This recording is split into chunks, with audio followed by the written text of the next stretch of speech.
पाकिस्तान ने जो काम किया है शायद वो दुनिया की तारीख में याद रखा जाएगा। जब इजराइल कहता है, मैं इजराइल की भी बात नहीं कहूंगी, जब आपके बारे में कहा जाता है कि आप गैर जिम्मेदाराना मुल्क हैं, तो उसका एक वानगी और उदाहरण आपने अभी दे दिया। आप बार बार धमकी देना चाहते हैं युद्ध की, आप बार बार धमकी देते हैं परमाणु की, और यही आपकी इमेच्योरिटी है। और सऊदी अरब को कह रहे हैं कि हम आपके साथ मिलकर लड़ाई लड़ेंगे, जब हुती के खिलाफ लड़ने का बोलते हैं तो मीर जाफर साहब पीछे हट जाते हैं। और जब अभी इस लड़ाई के अंदर कैश टू सिचुएशन आई कि ईरान के साथ जाएंगे, इसके साथ जाए, तो चुपचाप बैठ गए। लेकिन खुद इजराइल ने 250 लोगों को कल कत्लेआम कर दिया है, इसकी निंदा होनी चाहिए। ये बात दिखा रहे हैं हम नजर साहब, अमेरिका अब लड़ाई से बाहर निकलना चाहता है, आपने फिर भड़काया। जय श्री राम मित्रों, जय हिंदू राष्ट्र। सीज फायर के समझौते के बाद भी इजराइल ने लेबनान के ऊपर एक साथ सैकड़ों मिसाइल दाग करके पूरे विश्व में तहलका मचा दिया है। यहाँ पर सबसे बड़ा सवाल ये खड़ा हो रहा है कि जब सीज फायर का समझौता हुआ था तो उसके बाद इजराइल ने इतने सारे मिसाइल क्यों दागे। तो जब इसी मुद्दे पर डिबेट होता है तो इस डिबेट को देख करके सबके होश उड़ जाते हैं। जी हाँ दोस्तों, हम ऐसा इसलिए कह रहे हैं क्योंकि इस डिबेट में मौजूद हैं इजराइल से आईडीएफ ऑफिसर, पाकिस्तान से राजनीतिक विशेषज्ञ, ईरान के रिसर्च स्कॉलर और भारत के पूर्व नायक और भारत के ही रक्षा विशेषज्ञ।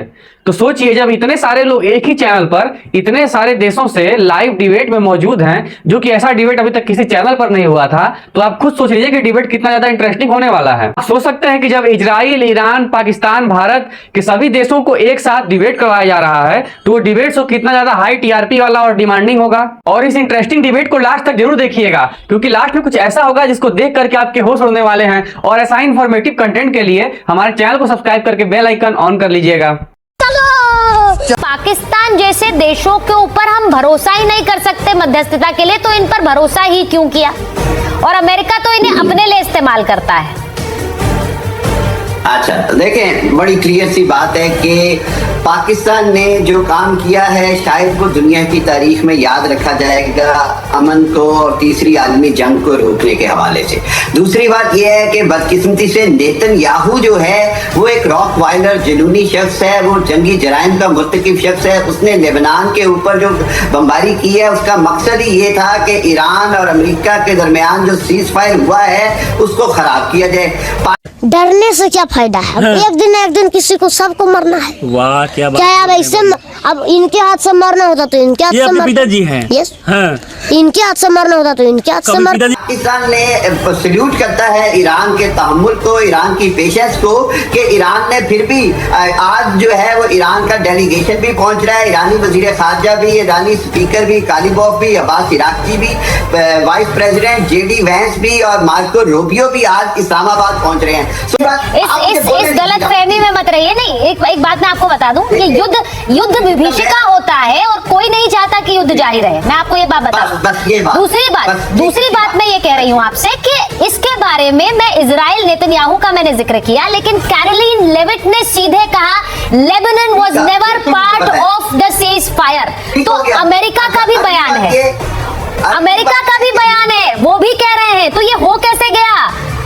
ईरान ने मारा है इसराइल को, इसराइल में पूरी तबाही फैलाई है। इंशाल्लाह हिजबुल्लाह भी जो है वो लेबनान में आने वाले हर आईडीएफ फौजी को डेड बॉडी में भेजेगी वापस। ये मैं आपको बता दूं, इसराइल का भी बड़ा नुकसान हो रहा है लेबनान में। आपसे एग्री नहीं कर रहे हैं, इंडिया को बता नहीं रहा। अगली बात, आसिम मुनीर ने जो अभी सारा कुछ किया है और इंडिया सब जगह जो मातम बिछा हुआ है, मैं आपको एक बात बता दूं कि अगली बार कश्मीर आजाद मैं आपसे हामिद एक पैसा लेना नहीं देना, तिखा तो लौड़ा तो सोझा। मैं आपसे सिर्फ एक बात कहूंगी, हामिद जी बहुत जोर जोर से चिल्लाकर बात कर रहे हैं, लेकिन हामिद साहब मैं यही कहना चाह रही हूँ, जब इजराइल कहता है, मैं इजराइल की भी बात नहीं कहूंगी, जब आपके बारे में कहा जाता है कि आप गैर जिम्मेदाराना मुल्क हैं, तो उसका एक वानगी और उदाहरण आपने अभी दे दिया। आप बार बार धमकी देना चाहते हैं युद्ध की, आप बार बार धमकी देते हैं परमाणु की, और यही आपकी इमेच्योरिटी है, क्योंकि युद्ध के इस माहौल में हर देश चाह रहा है युद्ध खत्म हो। आप पर्दे के आगे बन रहे हैं युद्ध को खत्म करने वाला मीडिएटर, लेकिन आपके अंदर की भावना यही है जो आपने अभी उजागर की कि युद्ध भड़कता रहे, उससे पैसा अमेरिका से आपको मिलता रहेगा, उससे आप अमेरिका से पैसा लेते रहेंगे, आप भारत पर हमले की मंशा पालते रहे, हमेशा से आगे भी पालते रहेंगे, और इसीलिए आप कश्मीर का जिक्र करते हैं। जेकब के पास में जा रही हूँ, जेकब जवाब दीजिए। एक ही बात कहना चाहूंगा मैं मैम, ये एक टेररिस्ट कंट्री दूसरे टेररिस्ट कंट्री की चमचागिरी कर रहा है। पहली बात तो ये है, ठीक है, ये वही हो रहा है। एक terrorist, look who is talking. अगर आप बोलते हो कि इजराइल में बहुत नुकसान हुआ है, हमारे यहाँ पे आपके रिपोर्टर्स हैं, हमारे यहाँ पे इंटरनेट तो बंद नहीं है, नुकसान हुआ है, मैंने नहीं बोला नुकसान नहीं हुआ, नुकसान हुआ है, लेकिन इंटरनेट, ईरान में इंटरनेट बंद है, ईरान में इनके IRGC के कमांडर्स मरे हैं, जनरल्स मरे हैं, इनके नेवल शिप, इनके जेट के प्लेन को इन्होंने नैसो नाबूद कर दिया है। तो ये जो पाकिस्तान के जो गूगल ट्रांसलेट करते हैं, इन्होंने सही हिसाब से ये नहीं सोचा कि हम ट्रांसलेट करके, वो उन्होंने ध्यान नहीं दिया होगा कि लेबनान उसमें इंक्लूडेड नहीं है। गजब बेइज्जती है। कर्नल नैन, आपने पूरा कुछ सुन लिया। मैं देखिए, मैं हमेशा ये बात कहती हूँ कि युद्ध किसी के लिए अच्छा नहीं है। हम नहीं चाहते कि युद्ध चले, कौन चाहेगा, क्योंकि हम भारत हैं, हम हमेशा शांति की बात करते रहे। लेकिन ये जो एक तस्वीर दिख रही है, आपने भी सुना हमारे पाकिस्तान के मेहमान क्या कह रहे हैं, वो तो बस कश्मीर, परमाणु, यही सब आगे उससे आगे बढ़ते नहीं है। तभी तो इजराइल बोल रहा है कि ये भरोसे के लायक नहीं है मध्यस्थ, इन पे कौन भरोसा करेगा। और देख लीजिए क्या कर दिया इन्होंने एक दिन। Thanks for inviting me. काफी दिनों बाद आपके साथ डिबेट करने का मौका मिला। देखिए, मीर जाफर का नाम तो सुना ही होगा इन लोगों ने। बिरयानी खाते हैं, हमास के खिलाफ जो है 20 पॉइंट साइन करते हैं। इनकी ISI जाके इजराइल के अंदर मीटिंग करती है, सेना कब भेजनी है और कितनी भेजनी है। कल रात एक शगुफा छोड़ दिया, अमेरिका ने बोला होगा कि बोलो लेबनान भी इंक्लूडेड है। लेबनान के अंदर जितने भी हिजबुल्लाह के पूरे ओहदेदार थे, टॉप लीडर से लेकर के सेक्रेटरी से लेकर नीचे तक, सबके सब ने एक प्लान बनाया कि हम लोग जो है जूम लिंक, एक मुसाद के हाथ में आ गया कि जूम लिंक पे मीटिंग करेंगे। जहां जहां सब लोग बैठे थे, 10 मिनट के अंदर 100 टारगेट उड़ा के साइड में किए। इन्होंने मीर जाफर साहब ने बड़ा अच्छा काम किया और फिर ये बोलते हैं कि हम बहुत अच्छा काम कर रहे हैं। सऊदी अरब के साथ में जाकर के मीटिंग करते हैं, साथ ही साथ में शहबाज शरीफ जी जाकर ईरान भी बैठते हैं। सऊदी अरब को कह रहे हैं कि हम आपके साथ मिलकर लड़ाई लड़ेंगे। जब हुती के खिलाफ लड़ने को बोलते हैं तो मीर जाफर साहब पीछे हट जाते हैं। और जब अभी इस लड़ाई के अंदर कैश टू सिचुएशन आई कि ईरान के साथ जाएंगे, इसके साथ जाए, तो चुपचाप बैठ गए। लेकिन 2 दिन पहले परसों रात को क्या बोला, युद्ध अगर बढ़ गया तो हम सऊदी अरब के साथ होंगे, यानी ईरान पे अटैक करोगे। और ईरान पे कौन अटैक कर रहा है? दूसरा इजराइल भी कर रहा है। मैं गरीब हूँ, मैं इजराइल के साथ वीडियो को लाइक नहीं किया तो वीडियो को लाइक कर दीजिएगा और लास्ट बहुत ही कुछ इंटरेस्टिंग होने वाला है, इसलिए अगर जाइएगा मत, देखते रहिए। ना तो इनके पास में सुचारू तक कोई ताकत थी कि ये लोग कोई मीटिंग करा सके। ये तो फिर फैसिलिटेटर है, इनको बुला के बोला जाता है ये ड्राफ्ट डालो। वो तो इतनी अकल भी नहीं कि ड्राफ्ट के अंदर भी पूरा वैसा का वैसा जो ड्राफ्ट अमेरिका से है वही का वही शहबाज शरीफ डाल देता है और सब लोग हंस रहे हैं उसके ऊपर, मीम बने हुए हैं। सीज फायर का मतलब होता है कि आप, ये चुनिंदा लिस्ट है, ये ऐसे पॉइंट्स हैं जिन पर हम आगे नहीं बढ़ सकते। अगर आप नहीं मानते, उसके बाद हम बातचीत कर सकते हैं। ईरान कह रहा है लेबनान तो उसमें सबसे इंपॉर्टेंट था और पाकिस्तान ने ये कहा नहीं था, आप कह रहे हैं। अच्छा, मैं एक बार लेबनान का मीटिंग कल की देखी आपने, क्या मैंने उनका जिक्र किया। मैं एक बार मैं आरजू जी और नजर जी को भी स्क्रीन पर रखिए जरा। नजर साहब के पास में जाऊंगी। नजर साहब, ये इसको लेकर बार बार सवाल उठ रहे हैं कि लेबनान को लेकर ईरान का पक्ष क्या था, क्या उसे रखा गया, क्योंकि बार बार ये कैसे हो सकता है कि इतनी इंपॉर्टेंस थी लेबनान की इस सीज फायर में, लेकिन उसके बावजूद सीज फायर के लिए ईरान ने हाँ कह दी और अमेरिका कह रहा है हमने तो नहीं कहा, लेबनान का जिक्र था। और अभी तो रुको, क्लाइमैक्स अभी बाकी। ये है कि ये जंग जब शुरू तो यूएस का कोई भी स्ट्रेटेजी गोल नहीं था इस जंग को शुरू करने का। इजराइल उसको खींच के लाया, उसको ये कहा कि यहाँ पे दस्ता पलट हो जाएगा, आप तेल ले लीजिएगा, हमारा भी काम हो जाएगा। उस जंग में जब मार मरनी शुरू हुई तो अमेरिका दूसरे हफ्ते से ही, मैंने कल भी आपके यहाँ कहा था, भीख मांगने लगा, निगोसिएशंस की वो हार लगाने लगा। मुख्तलिफ जो उनके देश थे उनसे उन्होंने कहा, पाकिस्तान से भी कहा, पाकिस्तान ने एक जमीना फराहम किया कि वहाँ पे चलिए सीज फायर की बात हो जाता है। अमेरिका इस जंग से बाहर निकलना चाहता है क्योंकि उसको बहुत ज्यादा नुकसान हो गया, उसके बेसिस खत्म हो गए। यूएस फोर्सेस होटल से वर्क फ्रॉम होम कर रही है, इनके बहुत सारे फाइटर जेट्स गिराए जा चुके। तो अमेरिका के लिए इस जंग में उसके अंदरूनी मुखालफत हो रही है। 1 करोड़ लोग ट्रम्प के खिलाफ है, सवाल पूछ रहे हैं हमारी जंग नहीं थी, तुम जंग में क्या कर रहे हो, इजराइल की जंग को क्यों ढो रहे हो।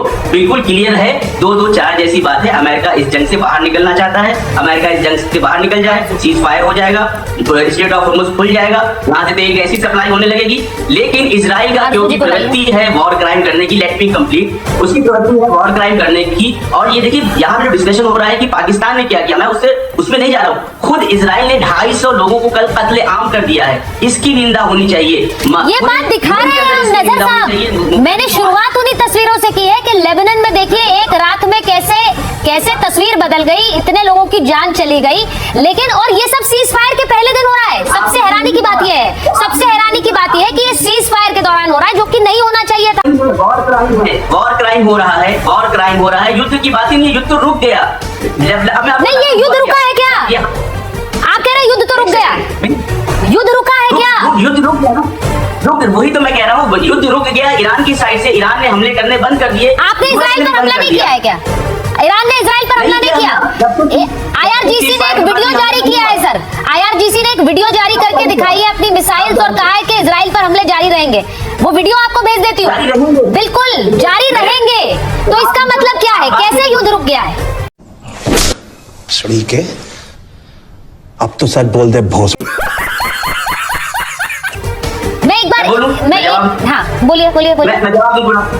देखिए मैं क्या कह रहा था, अभी तो जब सीज फायर जब से हुई है तब से ईरान ने कोई हमला इजराइल पे नहीं किया है, आगे हो सकता है। कल जो हुआ ईरान ने अपनी 10 शर्तें बताई, पाकिस्तान के जरिए से यूएस तक गई, उसको रिट्वीट किया ट्रंप ने पूरी तरह से स्वीकार किया कि ये 10 शर्तों पे हम बात करेंगे, उसमें लेबनान का जिक्र था। लेकिन क्योंकि ट्रंप एडमिनिस्ट्रेशन के अंदर इतना ज्यादा खलफिशार है, इतना ज्यादा कॉन्ट्राडिक्शन है, कभी ट्रंप कुछ कहते हैं, कभी हैक्सेट कुछ कहते हैं, व्हाइट हाउस की स्पोकपर्सन कुछ और कहती है, वहां पे इतना ज्यादा कंट्राडिक्शन है एक दूसरे की बात का कि जब इजराइल ने प्रेशर बनाना शुरू किया और यहाँ पे वॉर क्राइम करना शुरू किया। ठीक है, मैं आपका सवाल एक बार मैं जेकब से लेती हूँ। वो कह रहे हैं, नजर साहब जेकब ये कह रहे हैं कि अमेरिका की ये लड़ाई नहीं, आपने उकसाया, अमेरिका अब लड़ाई से बाहर निकलना चाहता है, आपने फिर भड़काया। पहली बात तो ये जो बोल रहे हैं कि हम लोग ने वॉर क्राइम किया, ये वो ईरान में इनके खुद के लोगों को इन्होंने मारा, वो वॉर क्राइम नहीं था बिल्कुल। और वहां पे कोई लोग नहीं मरे, कितने लोग मरे गॉड नोस। 1.5-2 महीना हो गया इंटरनेट बंद है, ठीक है। वॉर क्राइम ये हमें बता रहे वॉर क्राइम, ये ईरान के ही बच्चे हैं, हिजबुल्ला, हमास, यमन, ये सब ईरान के ही बच्चे हैं। तो पहले तो साफ को तो कुछ लेंगे, पहले बच्चों को तो हम लोग कुचल लें। तो ये बात आप भूल जाइए कि वो लेबनान का वॉर खत्म नहीं होगा, ये वॉर चालू ही रहेगा। पहली बात बंद करो, हाथ जोड़ के मैं मोदी साहब से गुजारिश करता हूँ। सेकंड थिंग, पहले से ही बता दिया था इजराइल ने क्लियर टर्म्स में, आप जो भी सीज फायर कर रहे हो ईरान के साथ, अमेरिका के साथ, no Lebanon involve in this cease fire. लेकिन पाकिस्तान का क्या है, इंग्लिश उनको समझ में आती नहीं है। इंशाल्लाह बॉयज प्लेड वेल, उनको जहां से किधर गूगल ट्रांसलेट इधर उधर करके उन्होंने डाल दिया और बोल दिया हाँ लेबनान के ऊपर अटैक किया, लेबनान सीज फायर के साथ था और ये वो हो गया। तो इतना मैं कहना चाहूंगा that this war will continue. ठीक है, हो सकता है ईरान के साथ भाई वो तो ये कह रहे हैं, आरजू जी वो कह रहे हैं पाकिस्तान को नहीं समझ आता है कि कैसे किसी चीज को सामने रखना है, वो इतने सालों में अभी तक ये सीख ही नहीं पाए हैं। मारो मुझे, मारो मुझे, मारो नहीं, ये मजाक हो रहा है एक सेकंड। और शायद उन्होंने अपने हित को देखते हुए, क्योंकि देखिए ये बात तो एक बड़ी डिस्कशन पॉइंट रही है कि पाकिस्तान को सबसे ज्यादा पैसा अमेरिका से मिलता है, तो अमेरिका ने जो कहा वो कर दिया। अब अमेरिका के लिए पैसे तो आप वहां से उगाही कर रहे हैं, लेकिन सऊदी अरब से भी कर रहे हैं, उनके साथ ईरान की जंग चल रही है। अब आपको ईरान से भी रिश्ते अच्छे रखने हैं, तो बीच में आपने करके एक मसौदा तैयार कर दिया, वो पहले दिन फ्लॉप हो गया। सैटरडे को मीटिंग होगी, उसके बाद फ्लॉप होती है या नहीं होती वो तो बाद में पता लगेगा। लेकिन जो आपके गेस्ट इजराइल से हैं, मुझे नहीं पता इजराइल में क्या लैंग्वेज बोली जाती है, लेकिन इनकी उर्दू हिंदी सुनकर मुझे कुछ भी लग रहे हैं, लेकिन ये मुझे इजराइल के नहीं लग रहे। लेकिन ये ज़रूर है कि जिस तरह से ये बात कर रहे हैं, हर चीज़ को डिनाई कर रहे हैं कि नहीं इजराइल ने तो कुछ किया ही नहीं है और बहुत ही मासूम है, तो मेरा ख्याल है ऐसा नहीं है। और इस वक्त डोनाल्ड ट्रंप जो कुछ कर रहे हैं वो इजराइल की मर्जी से ही कर रहे हैं। इस वक्त नेतन्याहू जो है वो ट्रंप को चला रहे, ना कि ट्रंप नेतन्याहू को। पर ये पाकिस्तान ऑफिशियली तो नहीं बोल रहा है ना, पाकिस्तानी ऑफिशियली बोल भी नहीं पाएगा आरजू जी कि ट्रंप को नेतन्याहू चला रहे हैं। बोल दे शहबाज शरीफ है, एक दिन में उनको वापस भेज देंगे और बोलेंगे आगे से आना मत वाशिंगटन। जो एक्टिविस्ट है वो तो सही बात कर रहे हैं ना, गवर्नमेंट अपने हिसाब से चलेगी, उन्हें तो जाहिर है एक तरह का बैलेंस रखना है। और क्यों रखना है आप भी जानती हैं कि IMF भी जाना है, वर्ल्ड बैंक भी जाना है, लेकिन जो ट्रंप कर रहे हैं वो गलत है। ये बात तो कई लोग मानते हैं और उनको लगता है कि ऐसा नहीं है, लेकिन सैटरडे को जो मीटिंग होगी उसके फौरन बाद क्या आगे ये सीज फायर चलेगा या फौरन अटैक हो जाएगा, इस पे भी बहुत डाउट है। ऐसा ही देश विरोधियों के लिए हम वीडियो बनाते रहें, उसके लिए आपको वीडियो को लाइक करके चैनल को सब्सक्राइब करना पड़ेगा और बेल आइकन ऑन कर लीजिएगा, ताकि ऐसा इंटरेस्टिंग कंटेंट आपके पास सबसे पहले पहुंच सके। इसके लिए आपको सिर्फ 2 सेकंड लगेंगे और ये हमारे लिए बहुत ही बड़ा मोटिवेशन होगा। आपसे मिलते हैं हम अगले वीडियो में, अपना ख्याल रखिए, तब तक के लिए जय हिंद।